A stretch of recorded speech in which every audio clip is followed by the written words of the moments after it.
La deuxième journée du secrétaire d'État américain Anthony Blinken au Rwanda a débuté par un entretien avec le président Paul Kagame.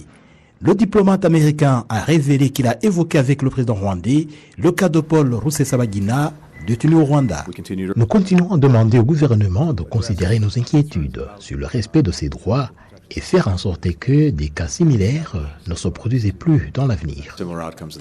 À ce propos, le ministre rwandais des Affaires étrangères, Vincent Biruta, a martelé que la position du Rwanda est la même. Rusesabagina a été reconnu coupable de terrorisme. Il doit purger sa peine. La personne a été condamnée, une sanction lui a été infligée, il est en détention et il va purger sa peine. Croire qu'il y a une pression qui va faire que les Rwandais se réveillent un matin et entendent dire que quelqu'un est libéré suite à la pression étrangère, ça n'existe pas. À propos du rapport des Nations Unies qui accuse le Rwanda de soutenir le M23, le chef de la diplomatie américaine a fait savoir que son pays est pour une issue pacifique à cette crise. Il y a des preuves que le rapport a révélées selon lesquelles les deux parties soutiennent des groupes terroristes, qu'ils soient les FDLR, tenus par l'armée du Congo, ou le M23, appuyé par le Rwanda. Notre position sur cette question est claire. C'est que ce soutien pour chaque groupe soit arrêté.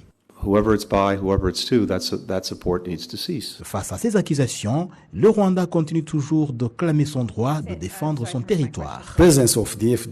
La présence des FDLR et l'étroite collaboration avec l'armée de la RDC ont été la cause la plus significative de l'insécurité et cela permet aux FDLR de mener des opérations terroristes sur le territoire du Rwanda, chose que le gouvernement du Rwanda ne peut jamais accepter.